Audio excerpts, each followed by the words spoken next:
Hello student, जैसा कि आपको मालूम है हम लोग वैदिक सभ्यता के बारे में पढ़ रहे हैं और आप पढ़ रहे हैं इस समय फाउंडेशन के अंदर टोटली कंपटीशन फाउंडेशन पढ़ रहे हैं। और टोटली कंपटीशन फाउंडेशन के अंदर हमारे द्वारा जो चालू की गई है वो पार्ट चालू किया गया है, जीके के अंदर हिस्ट्री वाला पार्ट चालू किया गया है, जिसके अंदर हम लोग वैदिक सभ्यता के बारे में पढ़ रहे थे। कल जो वैदिक सभ्यता के बारे में जिन विषयों पर हम अध्ययन कर रहे थे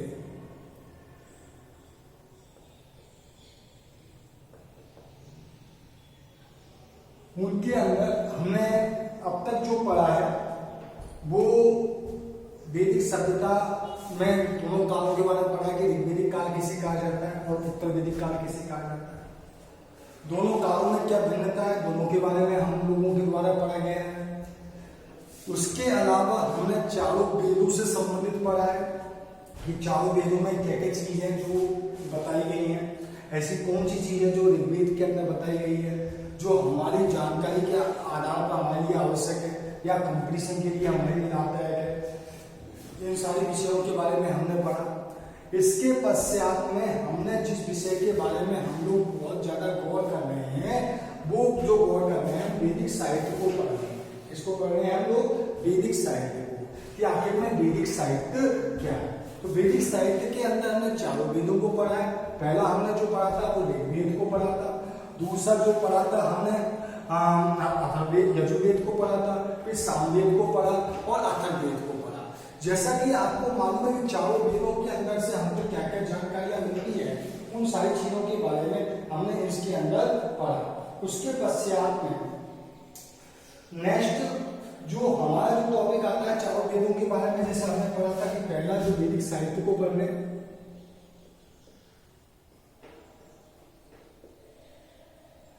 वैदिक साहित्य के अंदर हमने चारों वेद पढ़े थे। पहला वेद पढ़ा था हमने ऋग्वेद, दूसरा वेद पढ़ा हमने यजुर्वेद,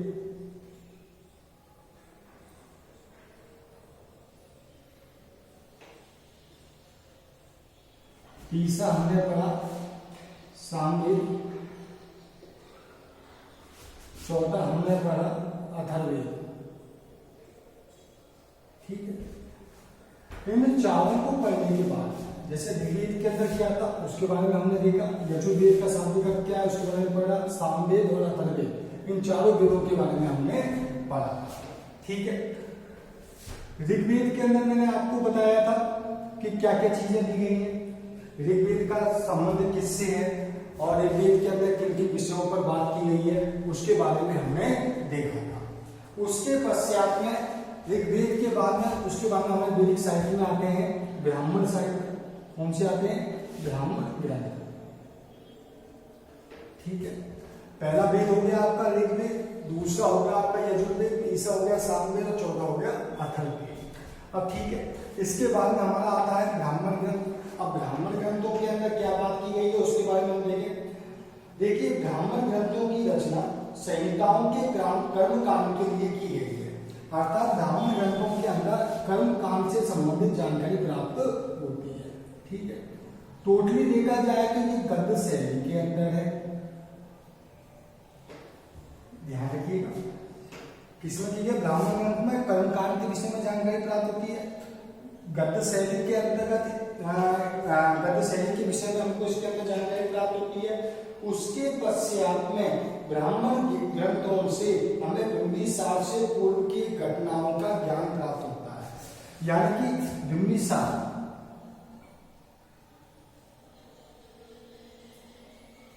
से पूर्व की घटनाओं की जानकारी प्राप्त होती है।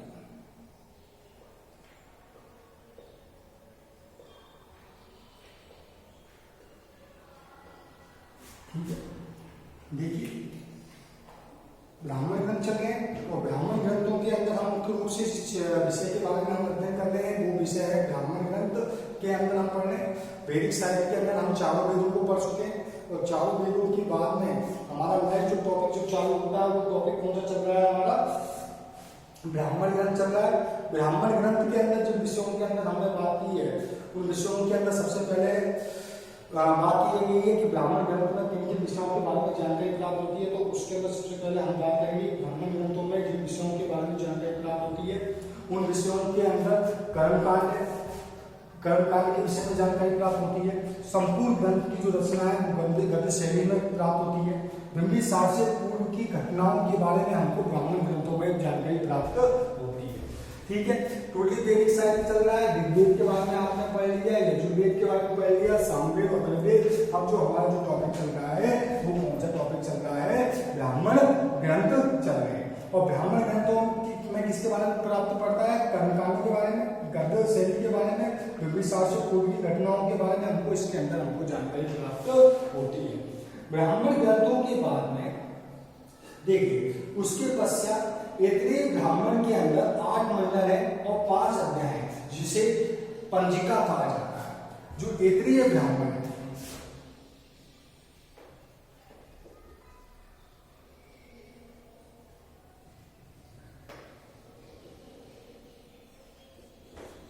ठीक है, ऐतरेय ब्राह्मण है इसके अंदर जो हमको प्राप्त होते हैं वो कितने मंडल प्राप्त होते हैं? 8 मंडल प्राप्त होते हैं, 5 अध्याय प्राप्त होते हैं। इसमें कितने मंडल है?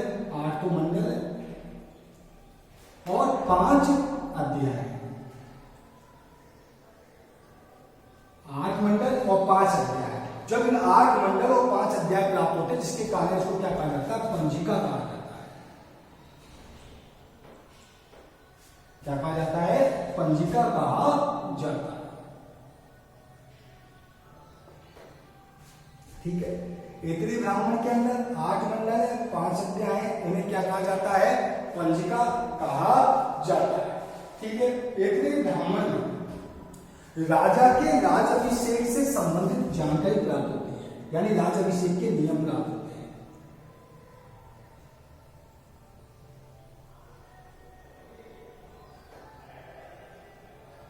ठीक है, ऐतरेय ब्राह्मण पढ़ने इसके अंदर हमको क्या प्राप्त होते हैं?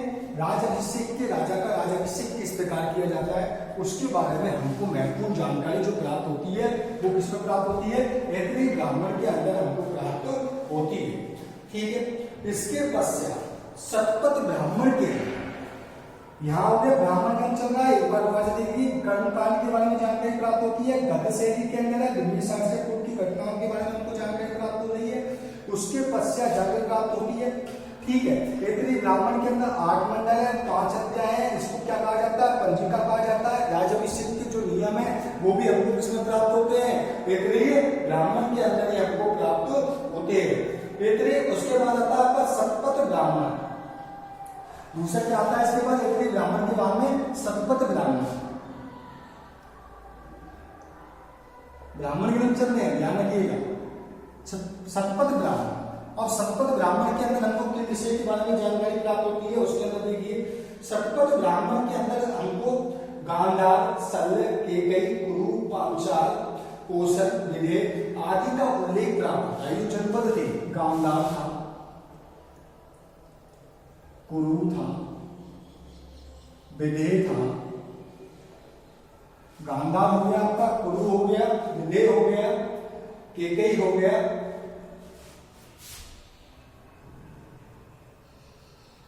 केकई,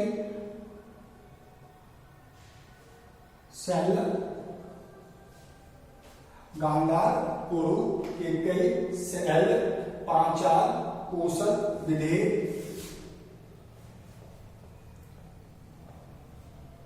कौशल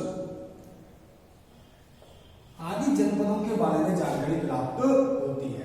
कौन कौन में? शतपथ ब्राह्मण के अंदर गांधार, कुरु, विदेह, केकय, शैल, पांचाल, कौशल आदि जो जनपद है इनके बारे में हमको जानकारी प्राप्त होती है।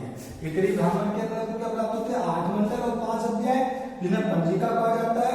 राजाभिषेक के नियम प्राप्त होते हैं। और शतपथ ब्राह्मण के अंदर गांधार, कुरु, विदेह, केकय, शैल, पांचाल और कौशल के बारे में हमको जानकारी प्राप्त होती है। इसके पश्चात में अगर देखा जाए शतपथ ब्राह्मण को ऐतिहासिक रूप से महत्वपूर्ण ब्राह्मण माना जाता है।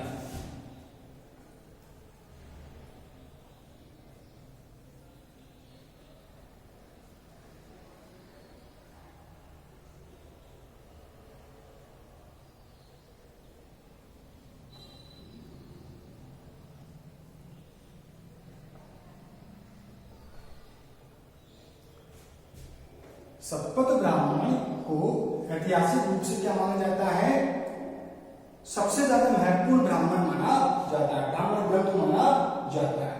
ठीक है, उसके पश्चात में सर्वाधिक परिवर्तित ब्राह्मण गोपथ है। अब देखिए ब्राह्मण ग्रंथ बने, वेदों के बारे में हम कल पढ़ चुके हैं नेक्स्ट लास्ट वीडियो के अंदर। फिलहाल जो हम पढ़ रहे हैं वर्तमान में वो हम पढ़ रहे हैं ब्राह्मण ग्रंथों के बारे में। ब्राह्मण ग्रंथों के अंदर किसकी जानकारी प्राप्त होती है, कर्मकांड की जानकारी प्राप्त होती है। ठीक है, गद्य शैली के अंदर बिंबिसार से पूर्व की घटनाओं की जानकारी हमको ब्राह्मण ग्रंथों से प्राप्त होती है। ब्राह्मण ग्रंथों में कौन सा है, ऐतरेय ब्राह्मण है। ऐतरेय ब्राह्मण में क्या है, 8 मंडल है, 5 अध्याय है, इनको क्या कहा जाता है, पंजिका कहा जाता है। इसमें राज्याभिषेक के संबंधित नियमों की जानकारी प्राप्त होती है। उसके बाद आता है आपका शतपथ ब्राह्मण। शतपथ ब्राह्मण के अंदर गांधार, कुरु, विदेह, केकय, शैल, पांचाल, कौशल आदि की जानकारी प्राप्त होती है। शतपथ ब्राह्मण को एक ऐतिहासिक रूप से महत्वपूर्ण ब्राह्मण ग्रंथ माना जाता है। ये हो गया हमारा वैदिक साहित्य के बारे में हमने पढ़ा है, ब्राह्मण साहित्य के बारे में, कि ब्राह्मण ग्रंथों के बारे में हम वैदिक साहित्य के अंदर हमने पढ़ा। जहां तक मुझे लगता है कि इसमें कोई दिक्कत नहीं होगी, जिस हिसाब से मैं समझा रहा हूं। फिर भी अगर आपको दिक्कत है तो आप मेरे से पूछ सकते हैं।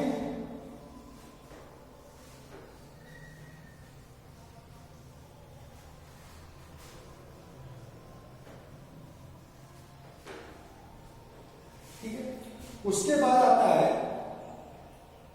आयन।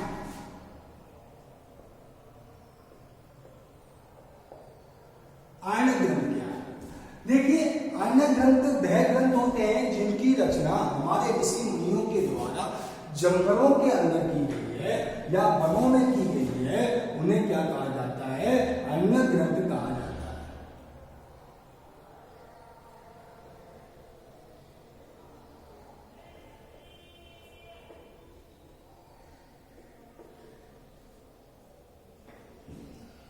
जिन ग्रंथों की रचना जंगलों के अंदर की गई हमारे ऋषि मुनियों के द्वारा, उन ग्रंथों को क्या कहा जाता है, आयन ग्रंथ कहा जाता है। यह रहस्यवाद, इनके जो विषय होते हैं रहस्यवाद, प्रतीकवाद, यज्ञ और पौराणिक दर्शन है विषय। रहस्यवाद, ठीक है, विषय में कौन कौन से आ गए इसके, रहस्यवाद आ गया। रहस्यवाद के साथ में जिन विषयों में होता है प्रतीकवाद,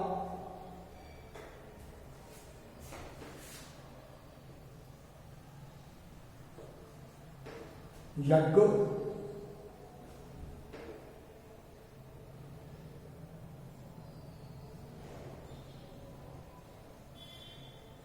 पुरोहित दर्शन। ठीक है, आयन ग्रंथ वह ग्रंथ जिनकी रचना कहां पर की गई है, जंगलों में की गई है। इनके अंदर हमको जो जानकारी प्राप्त होती है वो है रहस्यवाद, प्रतीकवाद, यज्ञ, पुरोहित दर्शन आदि के बारे में हमको इन आयन ग्रंथों में हमको जानकारी प्राप्त होती है। कहा जाता है कि इनकी रचना ऋषियों के द्वारा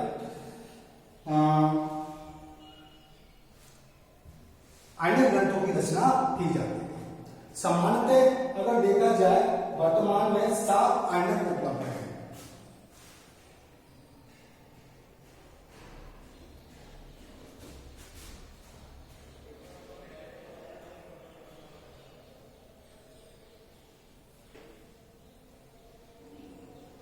कितने आयनक उपलब्ध हैं, 7 दर्शन उपलब्ध, 7 आयनक उपलब्ध है। सामवेद और अथर्ववेद का कोई भी आयनक नहीं है।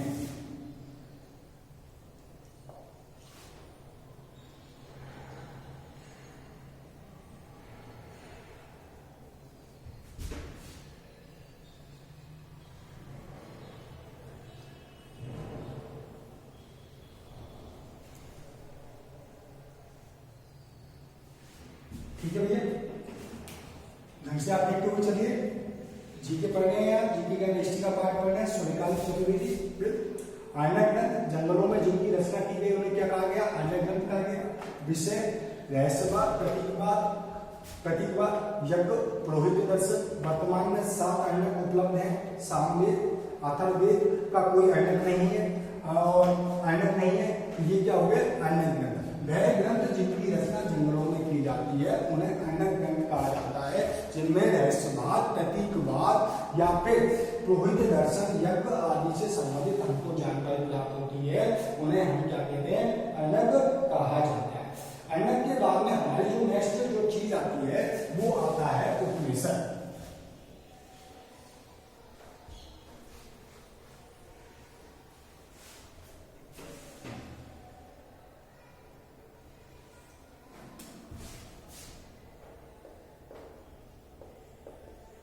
उपनिषद प्राचीन दार्शनिक विचारों के संग्रह को उपनिषद कहा जाता है।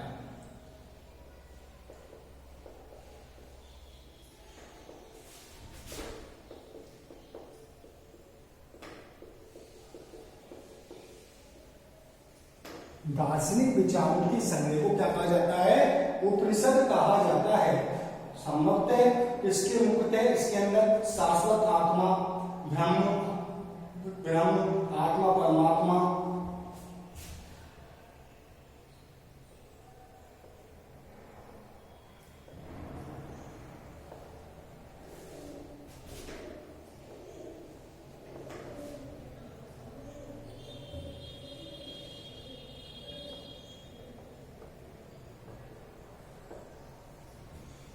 शाश्वत आत्मा, ब्रह्म आत्मा, परमात्मा के बीच संबंध और विश्व की उत्पत्ति से संबंधित रहस्यवादी सिद्धांतों का विवरण मिलता है। इनके बीच संबंध और विश्व की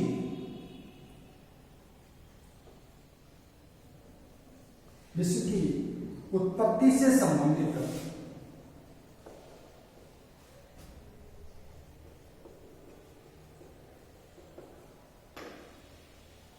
विश्व की उत्पत्ति से संबंधित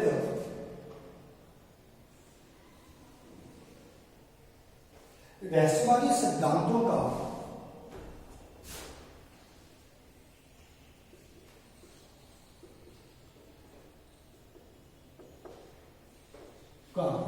विवरण प्राप्त होता है।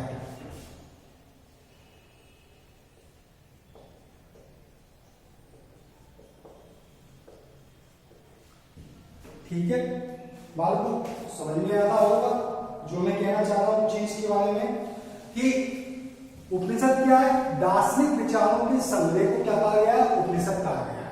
शाश्वत आत्मा, किसके बारे में बात की गई है, शाश्वत आत्मा, शाश्वत आत्मा, ब्रह्म आत्मा परमात्मा के बीच संबंध के विषय में बात की जाती है और विश्व की उत्पत्ति से संबंधित रहस्यवादी सिद्धांतों के का विवरण भी हमको कहां से प्राप्त होता है, उन उपनिषदों के माध्यम से हमको प्राप्त होता है। अगर वर्तमान में बात की जाए उपनिषदों की संख्या के बारे में बात की जाए तो वर्तमान में उपनिषदों की जो संख्या है वो कितनी है, 108 है। कितनी है, 108। उपनिषद कितनी है भैया, 108। आपको ध्यान में रखना उपनिषदों की संख्या कितनी है, 108। सत्यमेव जयते, अभी के काम की बात आती है जो कॉम्पिटिशन एग्जाम में पूछे जाते हैं, सत्यमेव जयते, सत्यमेव जयते जो लिया गया है वो मुंडको उपनिषद से लिया गया है। कहां से लिया गया है, मुंडको उपनिषद से लिया गया है।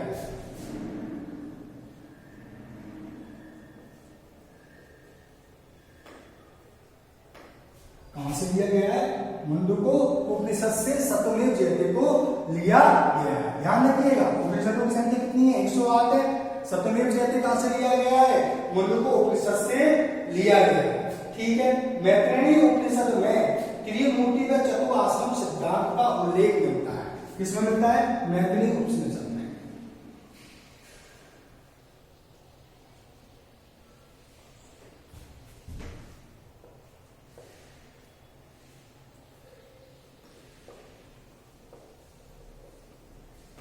त्रिमूर्ति सिद्धांत, चतुर आश्रम व्यवस्था के बारे में जानकारी हमको मैत्रेयी उपनिषद से प्राप्त होती है। जो आज देख लीजिए, उपनिषद क्या है? दार्शनिक विचारों के संग्रह को उपनिषद कहा जाता है। इसमें शाश्वत आत्मा, ब्रह्म, आत्मा, परमात्मा के बीच संबंध और विश्व की उत्पत्ति से संबंधित रहस्यवादी सिद्धांतों के बारे में हमको विवरण प्राप्त होता है। उपनिषदों की संख्या वर्तमान में 108 है। सत्यमेव जयते मुंडको उपनिषद से लिया गया है। ठीक है, मैत्रेयी उपनिषद में त्रिमूर्ति सिद्धांत चतुराश्रम व्यवस्था की बात की गई है। किसकी बात की गई है? त्रिमूर्ति सिद्धांत चतुराश्रम सिद्धांत की व्यवस्था की गई है।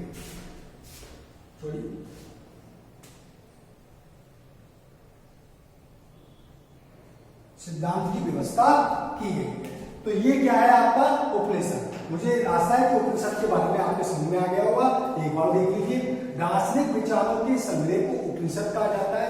इसमें शाश्वत आत्मा, ब्रह्म, आत्मा, परमात्मा के बीच संबंध और विश्व की उत्पत्ति से संबंधित रहस्यवादी सिद्धांतों का विवरण प्राप्त होता है। उपनिषद की संख्या 108 है। सत्यमेव जयते मुंडको उपनिषद से लिया गया है। ठीक है, मैत्रेयी उपनिषद में त्रिमूर्ति सिद्धांत तथा चतुराश्रम व्यवस्था के बारे में बात की गई है। यहाँ पर अपना उपनिषद का जो टॉपिक है वो कंप्लीट होता है। उपनिषद के बाद में जो हमारा जो आता है वो आता है, क्या आता है? वेदांत।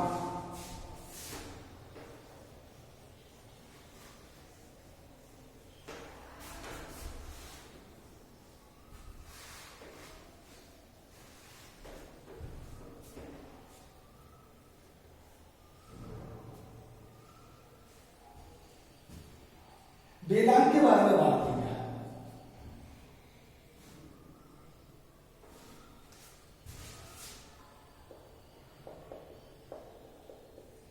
वेदांत, इनको वेदों के अंग भी कहा जाता है। वेदांत को स्मृति कहा जाता है क्योंकि इनको मनुष्यों की गतिविधि मानी जाती है। क्या कहा जाता है? इनको स्मृति भी कहा जाता है। स्मृति इसलिए कहा जाता है क्योंकि ये मनुष्यों की गतिविधि मानी जाती है, कि मनुष्यों की गति माने जाने के कारण इसको माना जाता है। वेदांत शुद्ध रूप में है। इसमें कम से कम शब्दों को अधिक तथ्य रखने का प्रयास किया गया। वेदांतों की संख्या जो हमको जो प्राप्त होती है, कितनी प्राप्त होती है? 6 प्राप्त होती है। कितने होते हैं? 6 वेदांत होते हैं। अब 6 वेदांत कौन कौन से देखिए? शिक्षा, कल्प, निरुक्त, छंद, ज्योतिष्य,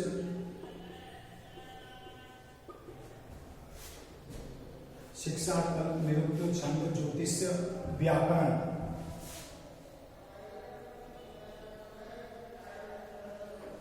ठीक है, वेदांत कितने हैं? 6 वेदांत में कौन कौन से वेदांत आ गए आपके? शिक्षा आ गया, कल्प आ गया, निरुक्त आ गया, छंद है, ज्योतिष है, व्याकरण है। इनको 6 वेदांत कहा जाता है। इन 6 वेदांतों के अंदर शिक्षा से क्या प्राप्त होता है? स्वर ज्ञान। शिक्षा से क्या प्राप्त होता है? स्वर का ज्ञान। यानी कि जो स्वर का ज्ञान होता है वो क्या होता है? शिक्षा। उसके बाद में कल्प, धार्मिक रीति एवं सिद्धांत पद्धति। धार्मिक रीति एवं सिद्धांत पद्धति के बारे में हमको जानकारी जो प्राप्त होती है वो किससे प्राप्त होती है? वो हमको जो प्राप्त होती है वो किससे प्राप्त होती है? कल्प से। धार्मिक रीति एवं पद्धति।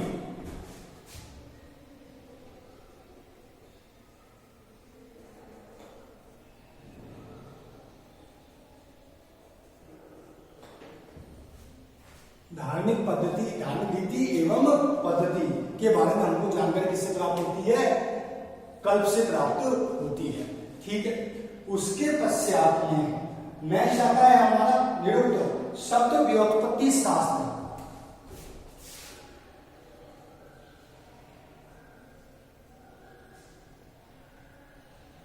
शब्द व्युत्पत्ति शास्त्र।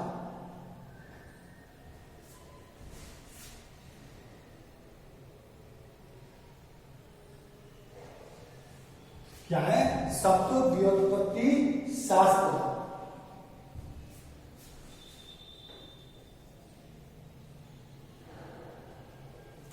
ठीक है, निरुक्त क्या हो गया? शब्द व्युत्पत्ति शास्त्र हो गया।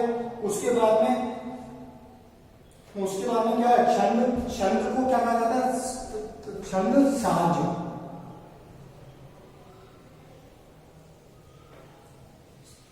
छंद को क्या कहा जाता है, छंद साज कहा जाता है।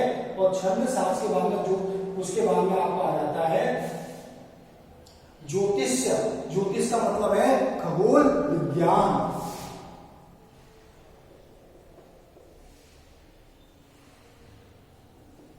और व्याकरण तो व्याकरण है ही है, ठीक है। वेदांत कितने हैं, 6। शिक्षा है, कल्प है, निरुक्त है, छंद है, ज्योतिष और व्याकरण है।